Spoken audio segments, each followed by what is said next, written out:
আপনি একটু নিজে যুক্তি দিয়ে একটু বুঝান আমাদেরকে যে গাছপালা, পশু পাখি, সাগর, সমুদ্র, মাটি সবকিছু কিভাবে ঈশ্বর হয়, কিভাবে ঈশ্বরের অংশ হয় এগুলা। এটা একটু যুক্তি দিয়ে আচ্ছা, আমাদেরকে বুঝান ভাই। না এটা তো রিভার্স যুক্তি দিয়েও বোঝানো সম্ভব। কারণ যদি আপনার যেটা প্রাইম আর্গুমেন্ট ছিল সেটা হচ্ছিল যে ঈশ্বরের যদি একটা অংশ মানে কন্টিনজেন্ট থাকে, পুরোটাই আমার কন্টিনজেন্ট আর্গুমেন্ট হবে। বাদ দেন ভাই, আমার আর্গুমেন্টটা বাদ দেন। আপনি বুঝেন হুম। আমাদেরকে যে কিভাবে ঈশ্বর গাছপালা, সাগর, সমুদ্র, মাটি, বাতাস, বায়ু, পানি যা আছে সমস্ত কিছু নাকি ঈশ্বর। এগুলি কেমনে হতে পারে, এটাই কিভাবে হতে পারে, একটু এই যুক্তিটা দেয় আমাদেরকে। হ্যাঁ, ধন্যবাদ। তো যেটা আমি বলেছিলাম যে, যেটা প্রথমে বললাম যে ঈশ্বরের দুইটা রূপ আছে, একটা হচ্ছে যে টাইম এন্ড স্পেসের ভিতরে আছেন উনি, আর একটা রূপে উনি টাইম এন্ড স্পেসের বাইরে আছেন। তো হুম। এখন যদি উনি সবকিছুর ভিতরে থাকেন, মনে করুন আমি একটা এক্সাম্পল দিচ্ছি আপনাকে। মনে করুন যে আপনার বডিতে আপনাদের ইসলামে একটা এরকম কনসেপ্ট আছে যে প্রথমে দুইটা কনসেপ্ট দেবো যে সবকিছুর মধ্যে ঈশ্বর থেকেও, মানে যেমন মনে করুন আপনার আত্মা আপনার বডিতে আছে, কিন্তু আপনার আত্মা আপনার বডি থেকে আলাদা হয়েও যেতে পারে। তো ঈশ্বর সবকিছুর মধ্যে থেকেও সেটা থেকে আলাদা এরকম, নাকি সবকিছু ঈশ্বরের একটা রূপই এরকম, এটা নিয়ে আলোচনা করব। তো আপনি যদি দেখেন যে এখন আমার একদম আত্মা, বেসিক। শুনেন, আমার যে আত্মা, আমার যে আত্মা এখন যে বডিতে আছে সেটা হ্যাঁ, এখনো কন্টিনজেন্ট, বাইরে হয়ে যাবে বলে সেটা কন্টিনজেন্ট, কিন্তু ঈশ্বর তো আরে ভাই কন্টিনজেন্ট কিছু না, তাই না? শুনুন, আপনার সাথে এটা আলোচনা তো হয়েছিল না যে ঈশ্বরের একটা রূপ অংশ যদি কন্টিনজেন্ট হয়, তার মানে এটা না যে পুরো, মানে যেটা নির্গুণ রূপ, যেটা টাইম এন্ড স্পেসের আরে বাইরে, পুরো ওইটাও হয়ে যাবে কেন, কন্টিনজেন্ট হতে ওই হবে। একটা অংশ তো কন্টিনজেন্ট হয়ে গেছে নাকি, তো ওই একটা অংশের জন্য ঈশ্বরকে ডিপেন্ডেন্ট হয়ে যাচ্ছে না? আচ্ছা, কন্টিনজেন্ট হয়ে যাচ্ছে বলতে আপনি এটা বোঝাতে চাইছেন যে উনি টাইম এন্ড স্পেস এর ভিতরে আছেন, কিন্তু এখন একটা ব্যাপার আপনি বুঝুন যে টাইম এন্ড স্পেস কি, সেটা আমরা এখনো আচ্ছা মানে আমরা ঠিকঠাক শুনেন, বোঝা একটা অসম্ভব। একটা সিঙ্গেল পয়েন্টে যদি আপনার ঈশ্বর যদি কন্টিনজেন্ট হয়, তাহলে সিঙ্গেল হুম। পয়েন্টের জন্য তো আপনার ঈশ্বর কন্টিনজেন্ট নাকি ডিপেন্ডেন্ট হয়ে যাচ্ছে নাকি? হ্যাঁ, কিন্তু তার মানে না এটা না তাহলে যে অন আপনার এ হোল। ঈশ্বরের তো শুধু আপনার ঈশ্বর তো আর স্বয়ং সম্পূর্ণ থাকলো না, একটা আচ্ছা, সিঙ্গেল কন্টিনজেন্ট পয়েন্টে। এই শব্দটাতে আমার প্রবলেম আছে। কি কন্টিনজেন্ট এই শব্দটাতে আমার প্রবলেম আছে। কারণ হচ্ছে কি যে প্রবলেম আছে? যদি এমন একটা, শুনুন, মনে করুন এমন একটা বিং, হ্যাঁ, যেটা হ্যাঁ, টাইমে তিনটা টাইমে একসাথে এক্সিস্ট করতে পারে, পাস্ট প্রেজেন্ট ফিউচার, তাহলে এটা টাইমের মধ্যে কিভাবে আবদ্ধ থাকবে, এটা বলুন। টাইমের মধ্যে আবদ্ধ কি আমরা বলছি আমাদের, মানে কোথাও কি এটা বলছে আমাদের ঈশ্বর, এখন কি বলবেন? মানে আমাদের আল্লাহ টাইমের মধ্যে আবদ্ধ? আপনাদের কথা বলছি না, আমাদেরটা। মনে করুন ভাই, আমাদের ঈশ্বর, আপনাকে আমরা তো ওনার বর্তমানে প্রশ্নটা বুঝতে বাঁচি। পারছেন? শুনেন, আরে আপনার শুনুন আমার কথা। আপনার ঈশ্বর যদি কোনো সিঙ্গেল পয়েন্ট, আমি একটু আবার একটু মানে এই জিনিসটাকে সাজা দেখেন, কোন সিঙ্গেল পয়েন্টে যদি আপনার ঈশ্বর, যদি আপনি ঈশ্বর বলতেছেন তো যে একজনই, ঈশ্বরের, তার তার ব্যাপারে ধারণা নিয়ে আমাদের আলোচনা হচ্ছে। ঈশ্বর তো আমাদেরও এক, আপনারও এক, হ্যাঁ, যেই হোক, তার ব্যাপারে সঠিক ধারণা নিয়ে আলোচনা হচ্ছে। হ্যাঁ, এখন হ্যাঁ, আপনার যেমন কথা অবশ্যই। হচ্ছে যে আপনাকে একজন সৃষ্টি করেছে, আমাদেরকে আ- আরেকজন সৃষ্টি হ্যাঁ, করেছে। হ্যাঁ, ওনার ওনার দাবি হচ্ছে ওনার ঈশ্বর, ওনার ঈশ্বরের মধ্যে অনেক কিছু আছে যেটা কন্টিনজেন্ট, কিন্তু এই অনেক কিছু কন্টিনজেন্ট থাকার মানে এই না যে ওনার ঈশ্বর কন্টিনজেন্ট। আচ্ছা আমি আমি কন্টিনজেন্ট মানে ওয়ার্ডটা ইউজ করতে চাই, কারণ আমি কন্টিনজেন্ট ওয়ার্ডটা ইউজ করতে চাই না। কি কন্টিনজেন্টের জায়গায় তাহলে আমরা কি ইউজ করব? কারণ ডিপেন্ডেন্ট ইউজ এখানে করতে পারি? শুনুন, যেটাই ইউজ করি, কিন্তু এখানে ডিপেন্ডেন্সিটা আসে কোথা থেকে? আরে ভাই, মানে এই যে আমি, মনে করেন, এই যে মোবাইল ফোনটা, এটা তো হচ্ছে যে আপনার হচ্ছে যে একটা ডিপেন্ডেন্ট থিং নাকি? এটার একটা আপনি এটা বলবেন যে এটা একটা শেপ আছে, পজিশন আছে, বাকি জিওমেট্রি সেই আছে, পজিশন, এটার সেই উপর বেস পজিশন করে। লাগবে না, সেই পজিশন বাদ দেন, এটা ডিপেন্ডেন্ট নাকি ডিপেন্ডেন্ট না, সেই পজিশন ইউজ করতে হবে কেন এটা ডিপেন্ডেন্ট বোঝার জন্য? এটা এটা এই এক্সিস্ট জিনিসটা করে যেটা এটা। ডিপেন্ডেন্ট থিং, জিনিসটা যে ডিপেন্ডেন্ট থিং, এটার জন্য কি হুম। আমাদেরকে কি এটা ইউজ করা বলতে হবে এটার একটা নির্দিষ্ট শেপ আছে? দরকার নাই, আমরা এটা ছাড়াও বুঝতে পারি এই জিনিসটা ডিপেন্ডেন্ট। হ্যাঁ, তাহলে এখন আপনি কারণ আমাদেরকে এটা তো একটু অন্য কেউ তৈরি করেছে। এটা হ্যাঁ, তো আরেকটা লজিক যেটা দিব। এই মোবাইলটাকে তো বুঝি না। আরেকজন তৈরি করেছে, তার মানে তো এটা হ্যাঁ, তো এই কারণে তো ডিপেন্ডেন্ট। ডিপেন্ডেন্ট, এই কারণে ডিপেন্ডেন্ট। তাহলে এখন এই মোবাইলটা যদি আবার ঈশ্বরেরই অংশ হয়, তার মানে আপনার ঈশ্বরের এই অংশটা আরেকজনের উপর ডিপেন্ড করতেছে নাকি ভাই? আচ্ছা দাঁড়ান, একটা কথা বলুন। আমরা যখন একদম বেসিক, একদম মাইক্রো লেভেলে চলে যাই, একদম অ্যাটমিক লেভেলে, আপনার মধ্যে আর এই মোবাইলটার মধ্যে কোনো পার্থক্য থাকবে কোয়ার্কের লেভেলে? তো সেই লেভেল থেকে কি ডিপেন্ডেন্ট বলা যাবে? কেন মানে, এই মানে আমি আমি বলি, সব আপনি বলতেছেন যে সবকিছু হচ্ছে যে ওই পরমাণু, সবকিছু পরমাণু, তাই তো? পরমাণু না, তার থেকেও ছোট কণিকা, যেমন ধরুন যে হুম, কোয়ার্ক বা এই টাইপের কিছু দিয়ে তৈরি। তো আপনি হুম, যদি একদম বেসিক লেভেলে যান, দেখবেন যে আপনার হুম। মধ্যে আর এই মোবাইলটার তো কম্পোজিশনের ওই মধ্যে কোনো পরমাণুটা কি পার্থক্য নেই। স্বয়ংসম্পূর্ণ? আচ্ছা, ওই যে একবারে এসে যে আপনি সাবঅ্যাটমিক পার্টিকেল পর্যায়ে যদি যান, সেটা কি হ্যাঁ, স্বয়ংসম্পূর্ণ? সেটাই বলছি তো। সেটাই সেটা কি বলছিলাম যে স্বয়ংসম্পূর্ণ? আমাদের না, এটা যেটা বলছিলাম না, যে হিন্দু ধর্ম সেটা ঈশ্বর যদি অনুযায়ী স্বয়ংসম্পূর্ণ না সবকিছু। হয়, কথাটা শুনেন, সেটা যদি স্বয়ংসম্পূর্ণ না হয়, ওই সাবঅ্যাটমিক পার্টিকেলটা তো আপনার ঈশ্বরের অংশ নাকি? আরে ভাই, কথার মাঝখানে কথা বললে কেমন লাগে? হ্যাঁ, আচ্ছা, আমি অংশ কথা না, বলেন, আমরা তো তারপর পয়েন্টটা ইন্টারেক্টিভ বলেন। ডিসকাস করতেছি।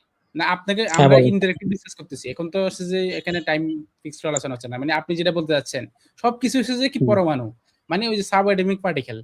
তো সাবঅ্যাটমিক পার্টিকেলটা আপনি নিজে স্বীকার করলেন একটু আগে যে সেটাও নির্ভরশীল, সেটাও মানে স্বয়ংসম্পূর্ণ না। মানে তার এখন থেকেও ছোট আপনার, আছে কিন্তু। হ্যাঁ, আচ্ছা বলেন। ধরেন একেবারে ক্ষুদ্র, মানে যাহা যতটুকু আমাদের পক্ষে জানা সম্ভব হচ্ছে যত ক্ষুদ্র, সেটা তো স্বয়ংসম্পূর্ণ না, সেটা তো মানে ডিপেন্ডেন্ট, তাই না? তো এখন সেটা যদি ডিপেন্ডেন্ট হয়, আর সেটা যদি আপনার ঈশ্বরের পার্ট হয়, তাহলে আপনার ঈশ্বরের একটা পার্ট তো ডিপেন্ডেন্ট হইলো নাকি ভাই? শুনুন, ঈশ্বর, আমি প্রেমিসটা কি ছিল যে ঈশ্বর সর্বত্র বিদ্যমান।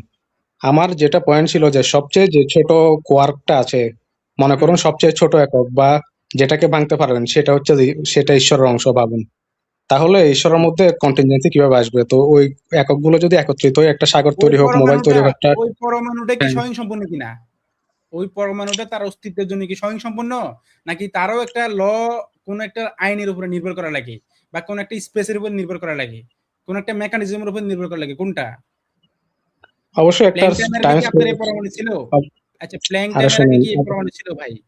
শুনেন, প্ল্যাঙ্ক টাইম যেটাকে আমরা বলি, বুঝতে- মানে যে হ্যাঁ, হ্যাঁ, হ্যাঁ। 10 ইনভার্স মাইনাস 33 সেকেন্ড, হুম। এই টাইমের আগে কি পরমাণু ছিল? সাবঅ্যাটমিক পার্টিকেল আপনি যেগুলোকে বলতেছেন, বা এখন যেটা সবচেয়ে ক্ষুদ্র যেটা, এটা কি এর আগে ছিল? ছিল না। তার মানে এই পার্টিকেলটারও একটা স্টার্টিং পয়েন্ট আছে। তার মানে আপনার ঈশ্বরের একটা পার্টের একটা স্টার্টিং পয়েন্ট আছে, মানে ঈশ্বরের শুরু আছে। এটা কেমন যুক্তি ভাই? আমি বুঝে উঠতে আপনি পারি যদি না কথা ভাই। বলতে দিতেন তাহলে আনসার দিতাম আর কি। আচ্ছা, তারপরে হ্যাঁ একটা বলেন। সাইড আনসার দিয়ে দিই। আপনি যে ম্যাক্স প্ল্যাঙ্কের কথা বলছিলেন, প্ল্যাঙ্ক যে কনস্ট্যান্টটা বা কি একটা বললেন, ম্যাক্স হ্যাঁ, প্ল্যাঙ্কের যে মেন আর্গুমেন্টটা ছিল, উনি বলেছিলেন যে সবকিছুর মেন এটা হচ্ছে কোন কনসিয়াসনেস, প্ল্যাঙ্ক, যেটা আমাদের আছে। মানে এখানে কার প্ল্যাঙ্ক? আর ওটা তো কোনো ব্যক্তি না ভাই। ওটা হচ্ছে যে ইউনিভার্স, যে এক্সপ্যানশন, যে মানে যেখান না, না, থেকে জানি আমাদের তো আপনার ইউনিভার্সের ল যার গুলো কাজ নামে করে। ম্যাক্স প্ল্যাঙ্ক, যার নামে এটা দেওয়া হয়েছে তার কথা বলছি, আমি ব্যক্তির কথা বলছি না তো। আচ্ছা, আমি বলছি যার নামে এটা দেওয়া যেখান হয়েছে থেকে উনিও বিশ্বাস এই করতেন যে। ফিজিক্সের ল গুলোকে কাজ করে, সেটাকে প্ল্যাঙ্ক টাইম বলে আর কি। এটাকে আরো কি কি হুম। জানি বলে। তো আমার এখন ওই প্ল্যাঙ্ক টাইম হুম। ওয়ার্ডটা মনে আছে।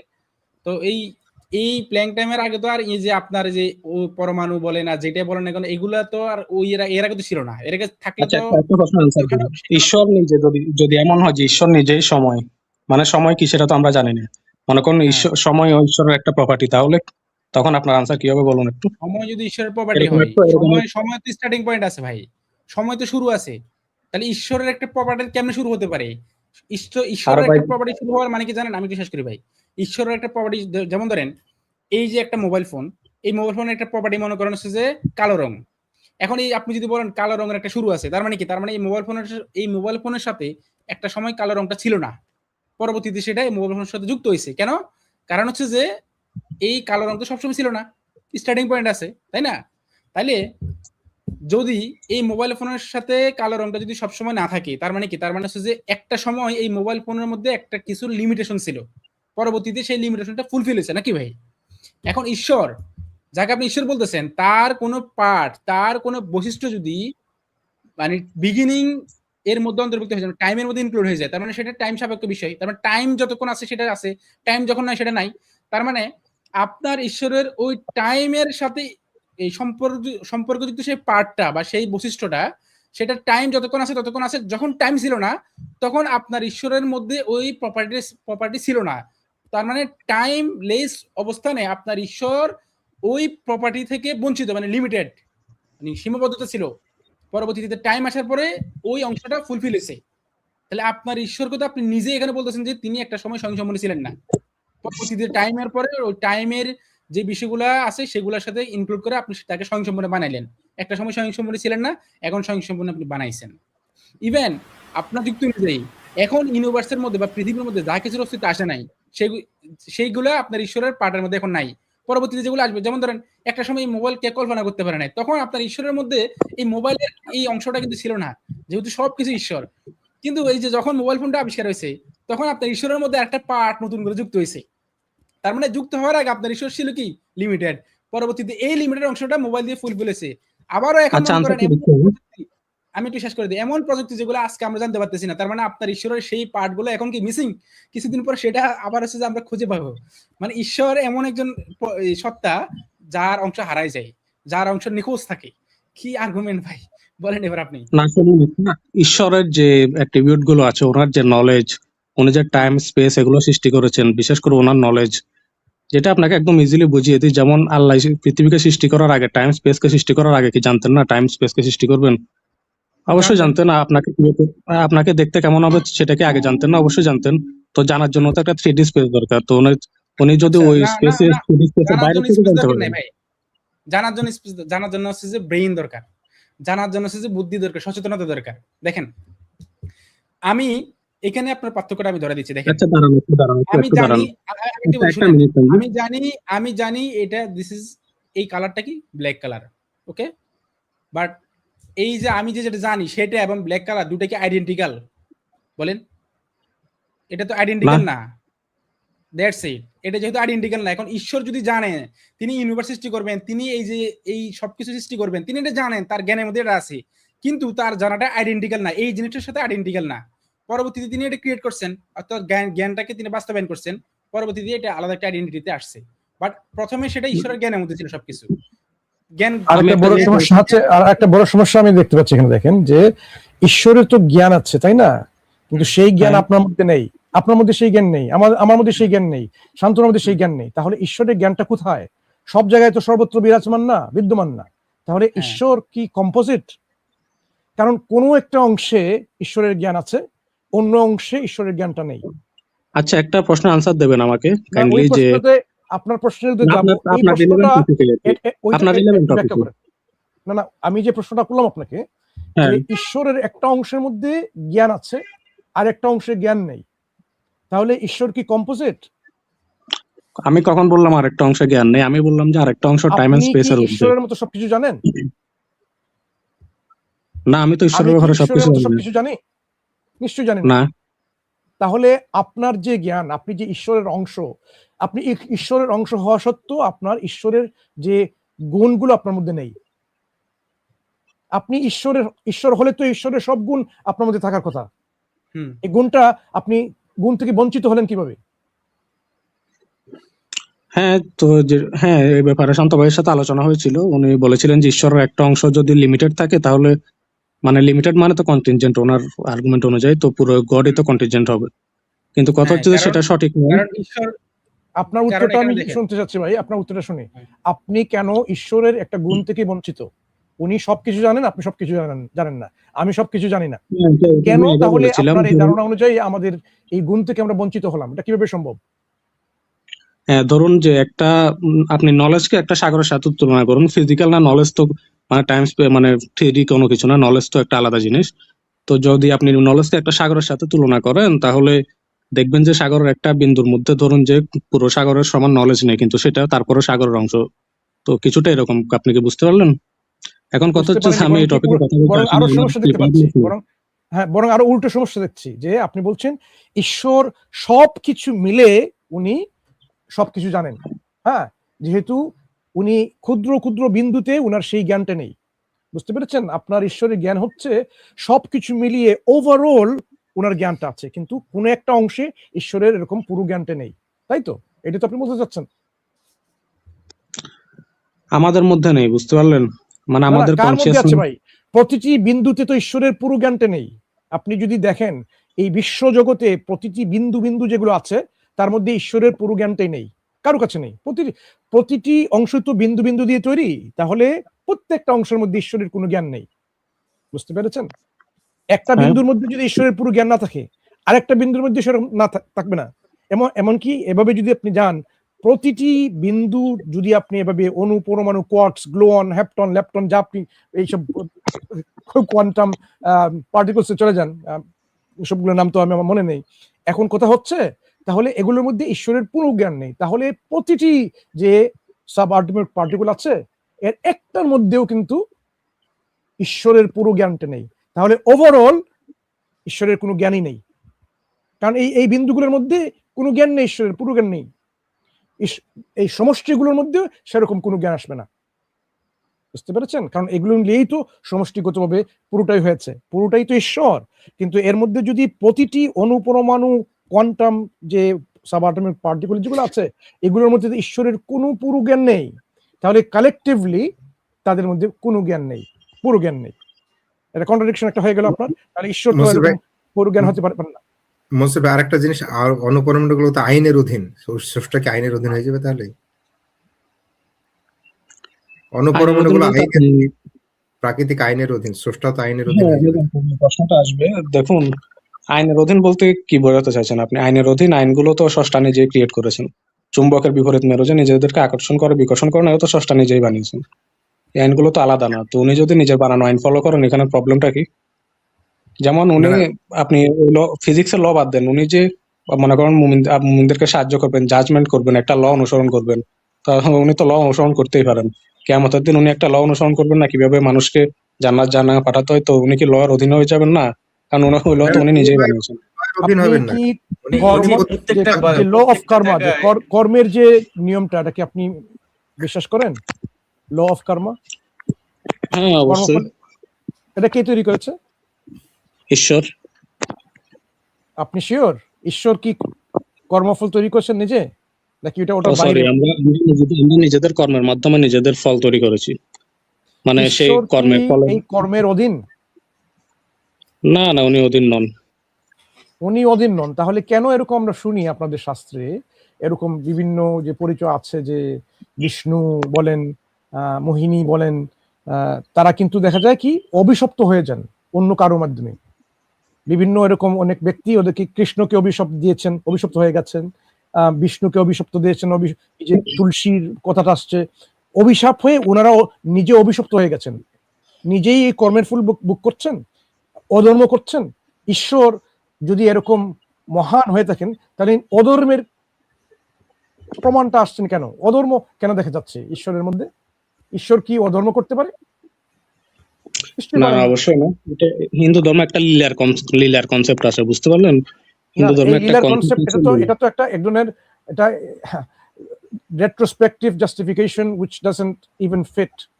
দেখেন, যেখানে আমি দেখা আমি গেল আমি যে আপনাকে ঈশ্বরের ধর্মের মধ্যে মাধ্যমে ঈশ্বর একটা নিজেকে কি করলেন, হ্যাঁ, একজন আসলেন, উনি গেলেন শিব বিষ্ণুর কাছে গেলেন, বিষ্ণু মোহিনী হয়ে গেলেন।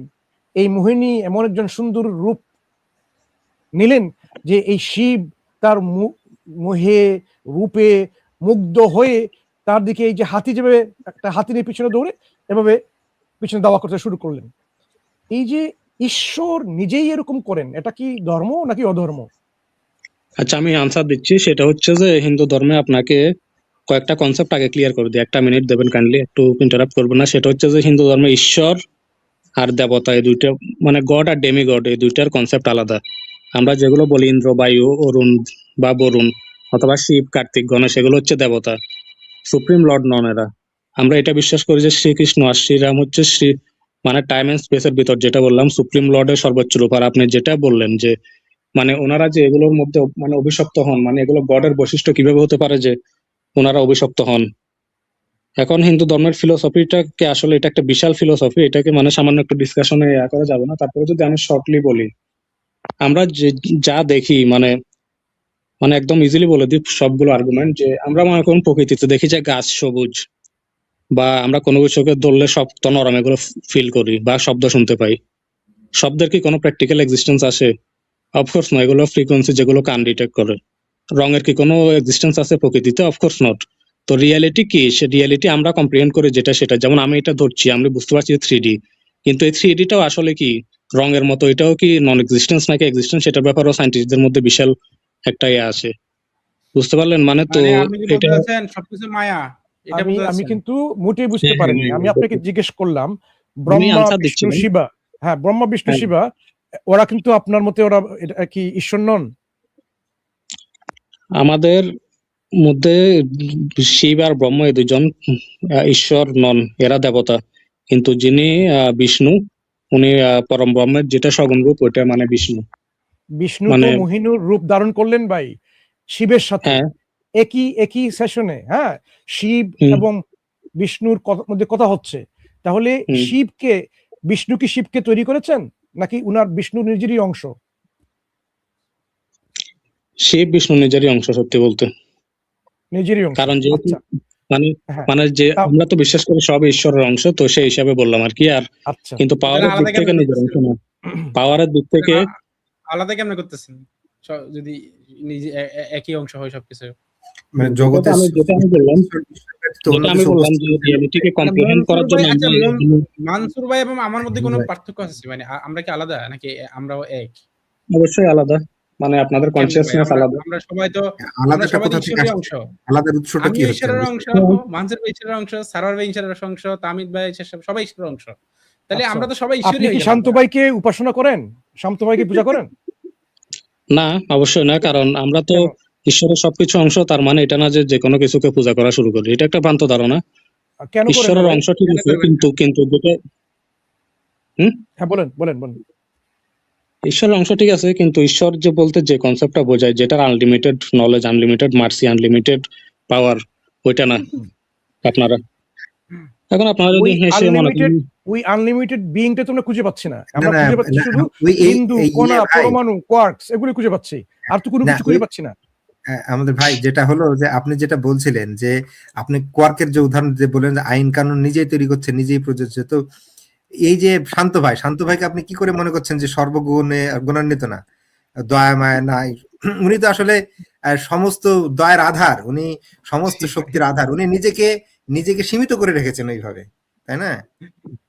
মনসুর শুনুন, মনসুর ঈশ্বর ভাই ঈশ্বর- মনসুর ভাই মনসুর ভাই তো একই এইভাবে ধরেন যে উনার মধ্যে স্রষ্টার সমস্ত গুণের ধারণ বহন করছেন উনি, মানে ঈশ্বরের সমস্ত গুণের ধারণ উনি করছেন, কিন্তু উনি ক্লেম নিজেকে ভাই আমার সংযত কথার সাথে কি এটা রেখেছেন। সামঞ্জস্যপূর্ণ? উনি উনি আমি নিজেকে কথা বলি সংযত না, আমার কথা একটা উনি নিজেকে সংযত করে রেখেছেন আইন প্রয়োগ করে, যে উনি তার রূপ দেখাবেন না, আসল রূপ। জি। হুম। তো তো এই তারপরে আলোচনাটাতে একটু ফরওয়ার্ড হওয়ার আগে একটা অনেক ইম্পর্টেন্ট প্রশ্ন ছুটে গিয়েছিল, প্লিজ একটু কাইন্ডলি একটা আচ্ছা, মিনিট। আমি একটা কথা আমি বলি। একটু ব্রেকে ওইখানে আমি আমরা একটু কি ব্রেকে যাব। আমার কথাটা শেষ করে নি, তারপর আপনি যাবেন।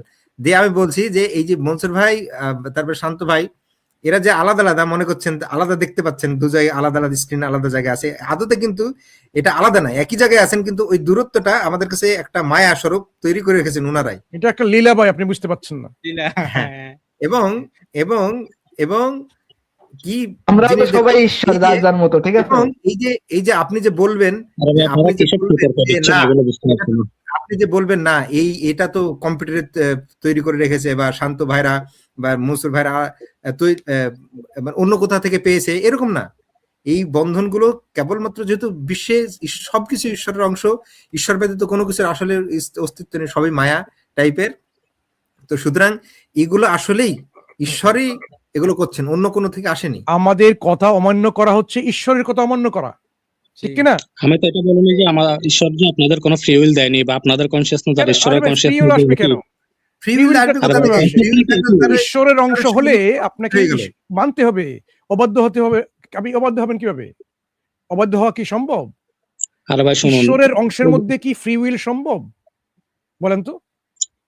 আমি যেটা বললাম ঈশ্বরের সব অংশ যে ঈশ্বরের সমান নলেজেবল নয়, না না, এটা আপনাকে ফ্রি আগে উইলটা বললাম। আসবে এখন কিভাবে আপনি এখানে ভাই? ফ্রি ঈশ্বরের উইল হলে তো অংশের সেটা মধ্যে ঈশ্বরের ফ্রি ফ্রি উইল উইল হবে। আসবে কিভাবে? মনসুর ভাই ওটা তো আপনার উইল, তো ঈশ্বরের উইল, সেটা এইভাবে হ্যাঁ, সীমিত আকারে প্রকাশ হচ্ছে। প্রকাশ ঈশ্বর হচ্ছে নিজেকে মায়া সীমিত কিছু করে হচ্ছে এইভাবে না। প্রকাশ করছেন। ভাই তাহলে আমি কি আচ্ছা, আমি একটু না শেষ এটা করে কি দিচ্ছি। সম্ভব? ভাই, আমাদের উইলকে সবাই যদি ঈশ্বরের অংশ হয়ে থাকেন, তাহলে এটা হ্যাঁ, যে গুণকে সীমিত করা যায়, ঈশ্বরকে লিমিট করা যায়, ঈশ্বরকে নির্ভরশীল করা যায়, এটাই বলতে চাচ্ছেন? এটাই তো কন্ট্রাডিকশন। অসীমকে সসীম বানাচ্ছেন, সসীমকে অসীম বানাচ্ছেন। আরেকটা কথা মনসুর ভাই, আমি জাস্ট একটা পয়েন্ট সেগুলো বলে ঈশ্বর আমি নিজেই হচ্ছে যে করছেন, সেই জন্য কিছুক্ষণের আপনারা জন্য বলুন। নিজেই আমি কি করছেন। বলবো, একটা ইম্পর্টেন্ট টপিক মিসিং হয়ে গেছিল, ওইটা হিন্দু ভাই, পেলে আপনাদের হিন্দু ভাই, রিলিজিয়ন সাপেক্ষ একটা জিনিস করবো তো। হিন্দু ভাই, আমি একটু ব্রেকে দিব। আমি জাস্ট একটা প্রশ্ন করে আপনাকে 2 মিনিট শেষ করে দিচ্ছি। আচ্ছা, আমাদের এই জগৎ এটা পুরোটা তো মায়া নাকি ভাই? আপনাদের এই ধর্ম অনুযায়ী। হ্যাঁ, আচ্ছা, তাহলে আপনাদের ধর্ম অনুযায়ী এই পুরা জগৎটা হচ্ছে মায়া। আমরা এখন এই যে আপনি যে বললেন যে এই জগৎটা মায়া, এই কথাটা তো মায়ার ফলাফল নাকি ভাই? হ্যাঁ, বলুন। আচ্ছা, তাহলে আপনার এই কথাটা যদি মায়া হয়, মানে ভ্রান্তি হয় এই কথাটা, তাহলে এই কথাটা আরেকজন কেন অ্যাকসেপ্ট করবে? আচ্ছা, একটা কথা বলুন, যেটা আমি কিছুক্ষণ আগে বললাম, আমি বললাম যে আকাশের রং নীল, আপনি কেন অ্যাকসেপ্ট করবেন? আপনি দেখছেন। আর না, 2 না, নাম্বার দেন কথা, আমার নীল বলতে তো প্রশ্ন কিছু নেই। কোনো অ্যান্সার না আমার কাছে। ধরেন আমার কাছে এটা কোনো অ্যান্সার নাই। আপনি বলেন যে আপনি বলতেছেন জগতের সমস্ত কিছু মায়া।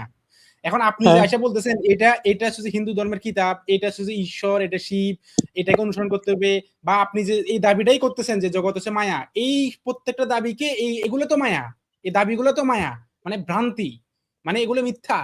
এই দাবিগুলো যদি মিথ্যা হয় তাহলে আমরা তো এই দাবিগুলোকে অ্যাকসেপ্ট করার কোনো রিজন পাচ্ছি না, তাই না? আপনার কথাটা মায়া বলতে কি ইটসেলফ তো আপনি? কন্ট্রাডিক্টরি একটা কথা।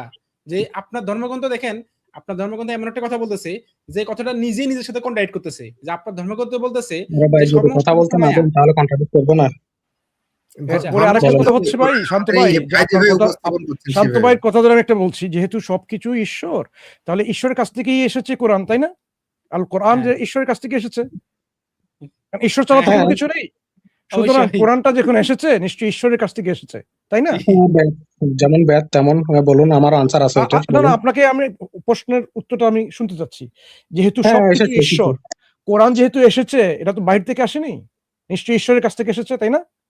হ্যাঁ, অবশ্যই ঈশ্বরের নলেজ থেকে এসেছে, বলুন। তাহলে কোরআনকে কেন আপনি মানছেন না? একটা কথা বলবেন যে আপনারা কি এরকম বিশ্বাস করেন যে ঈশ্বর যা করেন ভালোর জন্যই করেন, কিন্তু যা কিছু করেন সবকিছু ভালো হয় না, খারাপও হয়? যেমন কোনো 4 বছরের বাচ্চা যদি অ্যাক্সিডেন্ট হয়ে মারা যায় তাহলে অন্যদিকে সেটা চলে গেছে খারাপ। কোরআনকে কেন অমান্য করছেন? আপনি নিজে স্বীকার করলেন, এটা খুব ধন্যবাদ দিচ্ছি আপনাকে, যে ঈশ্বরের কাছ থেকে কোরআনটা হ্যাঁ, এসেছে। তাহলে হ্যাঁ, কোরআনকে কেন অমান্য করছেন, মানছেন না কেন? ঈশ্বরের যে নির্দেশটা আছে কোরআনে, কারণ হচ্ছে সেটা কেন অমান্য করছেন?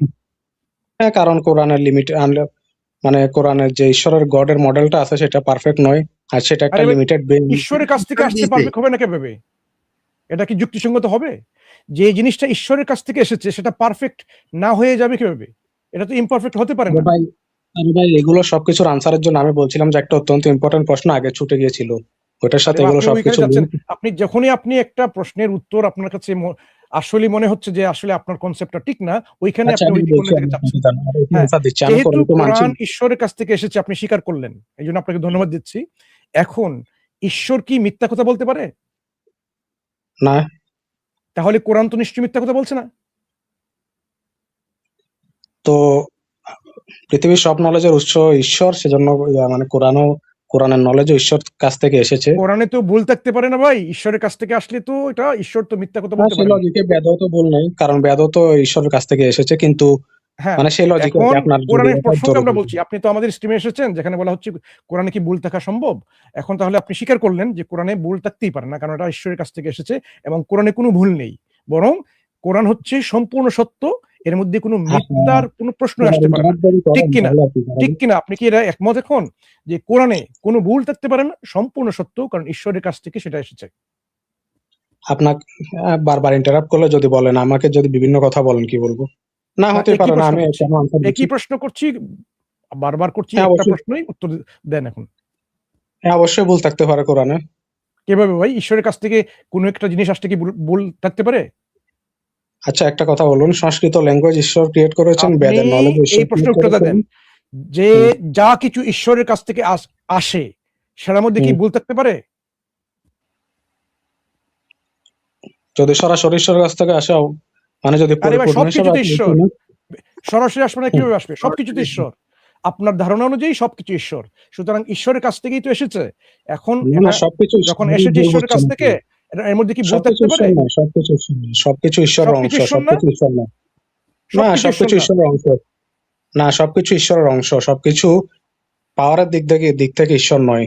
এই যেমন আপনি একটা কি আমার ভাই, শরীরে একটা আপনি কোষ আমার শরীরের আবার অংশ, এই যে আপনার কিন্তু আমার ঘুরিয়ে প্রশ্নের মতো ফেলছেন এখন। পাওয়ার তো প্রথমে একটা কোষের বললেন মধ্যে নেই। সবকিছু ঈশ্বরের অংশ, তাহলে যা হ্যাঁ, কিছু আছে এটাই তো সবকিছু বলছি। তো ঈশ্বরের অংশ, তাই না? যা হ্যাঁ, ঈশ্বরের অংশ তার মধ্যে কি মিথ্যা আসতে পারে? ঈশ্বর কি ত্রুটিপূর্ণ অংশ নিয়ে গঠিত হতে পারে? ঈশ্বরের অংশের মধ্যে কি মিথ্যা থাকতে পারে? একটা কথা বলুন, যে যত খারাপ উত্তর নলেজ দিন আছে ভাই, ওইসব উত্তর দিন। নলেজের সোর্স হতে ঈশ্বর। না, না যে মানে এটার উত্তর দিন, এটার উত্তর দিন। ভালো ব্র্যান্ডের ঈশ্বরের মিষ্টির মধ্যে মধ্যে কি ত্রুটি, ভুল, মন্দ, পাপ এগুলো থাকতে পারে? এরকম বংশ না, থাকতে ঈশ্বরের পারে? মধ্যে থাকতে পারে না, ঈশ্বরের একটা অংশের মধ্যে থাকতে পারে। ঈশ্বরের কোন ঈশ্বরের অংশের অংশ মধ্যে এগুলো থাকতে পারে। ঈশ্বরের অংশের মধ্যে থাকতে পারে, মানে সেই ঈশ্বরের অংশটা, একটা সিঙ্গেল, হ্যাঁ ঈশ্বরের, তার মানে ঈশ্বরের অংশের মধ্যেই ত্রুটি থাকতে পারে, তাই তো? একটা সিঙ্গেল অংশের মধ্যে ত্রুটি থাকতে পারে, কিন্তু ঈশ্বর এখানে defective কম্পোজিশনাল defective হতে পারে। কম্পোজিশন ঈশ্বরের কোনো অঙ্গ ডিফেক্টিভ হতে পারে, তাই তো? কোন একটা অঙ্গ না, এখানে কি অঙ্গ বলতে কি বোঝাচ্ছেন? আপনারা ল্যাঙ্গুয়েজ অংশ, নিয়ে খেলছেন কেন? কোনো অংশ। ধরুন যে আমার ব্রেনের একটা নিউরন নষ্ট, তার মানে এটা না যে পুরো ব্রেনই নষ্ট, বুঝতে পারলেন? কিন্তু একটা ডিফেক্ট তো, তাই এরকমই। না? একটা ডিফেক্ট তো, তাই না? হ্যাঁ, ঈশ্বরের মধ্যে defect ডিফেক্ট আছে, এটাই বলতে চাচ্ছেন, তাই না? ক্ষুদ্র লেভেলে হ্যাঁ, ঈশ্বরের মধ্যে ডিফেক্ট আছে। ঈশ্বর, আচ্ছা যান, যদি এটা ধরো নি, তাহলে কি ঈশ্বরের একটা ধরে অংশের নেবেন না মধ্যে ভাই, এটা ডিফেক্ট আপনি থাকে? আপনি কি এটা বিশ্বাস করেন যে ক্ষুদ্র লেভেলে ঈশ্বরের মধ্যে ডিফেক্ট আছে, ত্রুটি এখন আছে? দেখুন, এই ডিফেক্টটা আমরা কোথা যেগুলো, থেকে আসছে? এই যেটা ডিফেক্টটা আমি কিছুক্ষণ আগে বললাম। হ্যাঁ, সোর্সটাকে নিজে তৈরি করছে ডিফেক্টটা? না, সোর্সটা বলেন না, আপনি আপনি ঈশ্বর যখন বলেন। ঈশ্বর আপনি যখন ডিফেক্টটা বলেন, আমার ডিফেক্ট তো আমাদের লজিক অনুযায়ী ডিফেক্ট, ষষ্ঠার লজিক অনুযায়ী কি ডিফেক্ট, ওনার একদম কম্প্রিহেনশন, ওনার কোনো নলেজ defect অনুযায়ী নেই, কি তাই না? এটা ডিফেক্ট? তাহলে তাহলে তাহলে সোর্সটা তাহলে স্বাভাবিক হিসেবে আমাদের লজিক হিসেবে ডিফেক্ট হলেও আসলে ডিফেক্ট না, তাই না? তার কোরআন আপনার কাছে ডিফেক্টিভ মনে হলে বা ভুল মনে হলে আসলে কিন্তু কোরআন ডিফেক্টিভ না, বা কোরআনের মধ্যে ভুল নেই। বুঝতে পেরেছেন? তাহলে আমাদের কাছে ডিফেক্ট শুনুন, এই এখন নলেজ, এখন বলছিলেন একটা অংশ, এখন কোরআনে গেলেন, শুনুন, এই যে বাচ্চা যত খারাপ টাইপের আছে, যারা চাইল্ড পর্নোগ্রাফি অনলাইনে সেল করে, তাদের নলেজ কোথা থেকে আসে? তাদেরকে আমি যদি এখন এই আর্গুমেন্টটা তুলি যে তাদেরকে আল্লাহ আল্লাহ কালাম করেন, এগুলো করার জন্য, আল্লাহর মধ্যে এই খারাপ আপনার গুণ আছে, ধর্ম তো আপনি অনুযায়ী কি বা বলবেন? এগুলো তো হ্যাঁ, ঈশ্বরের কাছ থেকে আমাদের তো এসেছে। আমাদের ভাই, তো এগুলো স্বাধীনতা, বাদ দেন, এগুলো বাদ দেন। শুধু অংশ না, আমাদের থেকে ব্যাখ্যা হয়ে যায় আলাদা করে, যে সবাই ওটা হচ্ছে স্রষ্টার সৃষ্টি এবং তাদেরকে অ্যালাউ করেছেন সৃষ্টি হিসেবে, সে ইন্ডিপেন্ডেন্ট, মানে সে হ্যাঁ, তাকে শুনুন, এটার স্বাধীনতা answer দিচ্ছি আমি। স্বাধীনতা দেওয়া হয়েছে। শুনুন, তাদেরকে তাৎক্ষণিক স্বাধীনতা দেওয়া হয়েছে সে কাজ করার জন্য। সে হ্যাঁ, কারণে সেটাই তো বলছি আমি। শুনুন, আমার answerটা শুনুন। করেছেন তাদেরকে করতে। কিন্তু আমরা বলি না যে সেটা স্রষ্টার অংশ। হ্যাঁ, আমরা ওটা বলি না। তাদেরকে দুটো জিনিসই দেওয়া হয়েছে, নিষেধ করা হয়েছে, স্বাধীনতা দেওয়া হয়েছে। কিন্তু আপনি বলছেন যে স্রষ্টার অংশ যেহেতু, তখনই সমস্যাটা আসছে। স্রষ্টার অংশের ভিতরে কি এই ধরনের যে রেপিস্ট বা ধরনের ওই যে যেগুলো বললেন, তারা তো স্রষ্টার অংশ, তাই না? তাদের ব্রেন, তাদের মাথা, তাদের মস্তিষ্ক যে কাজটা করছে, যে হাত পা, সবই তো স্রষ্টার অংশ, তাই না? আপনাকে কি দেবো আমি? আপনি কথা বলতে থাকবেন মাঝখানে। না, আমি সেটা বলছি, যেমন এটা বলুন। না, আপনি একটা কথা বলছিলাম বললেন, যে, তার প্রেক্ষিতে আপনাকে বলা হলো, তারপরে আপনি আমার আচ্ছা উত্তর যান, দিন। 1 মিনিট কথা বলে একটু কনক্লুড করেন, আমি আনসার দিচ্ছি এটার।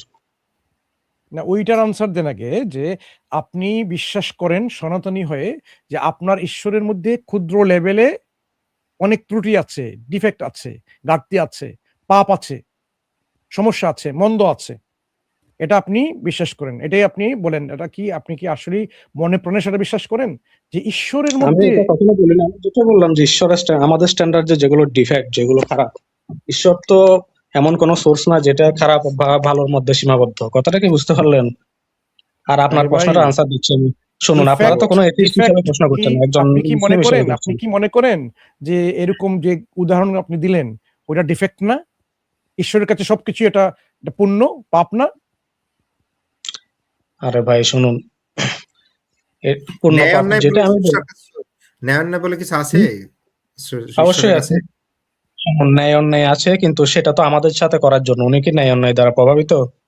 উনি মানুষ মরে গেলেও কি ওনার কোনো কান্না আসে, হাসি আসে? ডিফেক্ট দ্বারা কি উনি? আচ্ছা, আমি আপনাকে আনসার দিচ্ছি, শুনুন। আপনি বললেন যে ফ্রি উইল দিয়েছে সবাইকে, এবং আল্লাহ মানে যে মানে তাদেরকে ফ্রি উইল দিয়েছে, তারা খারাপ কাজের জন্য তারা খারাপ ফল ভোগ করবে। এখন একটা কথা বলুন, আল্লাহ, আমি যদি আপনাকে বলি যে আল্লাহ আবাবিল পাখি ফাটিয়ে কাবাগরকে ধ্বংস করাকে রোধ করলেন, আটকালেন, কিন্তু এখন যে বাচ্চাটাকে কিডন্যাপ করা হলো, ওর কিডন্যাপিংটা আটকালেন না, তখন কি আপনি বলবেন যে ঈশ্বরের মধ্যে খারাপ গুণও আছে? উনি ইয়া করেন, পক্ষপাতিত্ব করেন, বলবেন? পরিকল্পনা অনুসারে করছেন, তার কারণ পরীক্ষা হলে ভুল উত্তর লিখতে না দিলে তাকে তো ফল দেওয়া যাবে না ঠিকঠাক, তাই না? যে খারাপ, তাকে তো খারাপ কাজ করতে সুযোগ দিতে হবে, প্রকাশিত হতে দিতে হবে, তাই না? আচ্ছা, তাহলে তাহলে যারা কাবা শরীফকে হিস্টোরিতে ধ্বংস করতে গিয়েছিল, বা আপনাদের নবীর কবরকে অনেকে শুনেছিলাম যে চুরি করতে গিয়েছিল বডিটা ওনার, তো আল্লাহ তো ওনাকে বাধা দিয়েছিলেন, তো তাদেরকে কেন ওই কাজটা করতে দেননি? তাদেরকে তখন কেন বাধা দেননি? কারণটা হলো পক্ষপাতিত্ব করলেন না? শুনুন, পরীক্ষা হলে ভুল উত্তর লিখতে দেয়, কিন্তু কিছু জিনিস করতে দেয় না। বুঝতে পেরেছেন? যেটা হলো যে ইনভিজিলেটর বা যা পরীক্ষক থাকবে, তাকে মারধর করবে, বা ধরুন যে ঘরে অন্য লোকের অসুবিধা সৃষ্টি করবে, এরকম জিনিস করতে দেয় না। তো সব জিনিসের মধ্যে কতটুকু ভুল করতে দেবে তার একটা সীমা আছে। বুঝতে পেরেছেন? যে ধরুন কাবা শরীফকে ধ্বংস করতে দেবে না, বা ওই টাইপের যে জিনিসগুলো আছে, বা ধরুন চরম যখন বিশৃঙ্খলা সৃষ্টি করে, তখন কথা ওয়ার্নিং শোনে না, হ্যাঁ, তখন নবী রাসূলদের হত্যা করে, তখন আল্লাহ উপর থেকে শাস্তি নাজিল করেছেন আগে। তো এগুলো হচ্ছে যে একটা পরীক্ষার সীমা, যে তোমরা পরীক্ষা ভুল উত্তর এতদূর পর্যন্ত লিখতে পারবে, তারপরে তোমাদেরকে আর সুযোগ দেওয়া হবে না, তারপর থেকে তুলে নেওয়া হবে। বুঝতে পেরেছেন?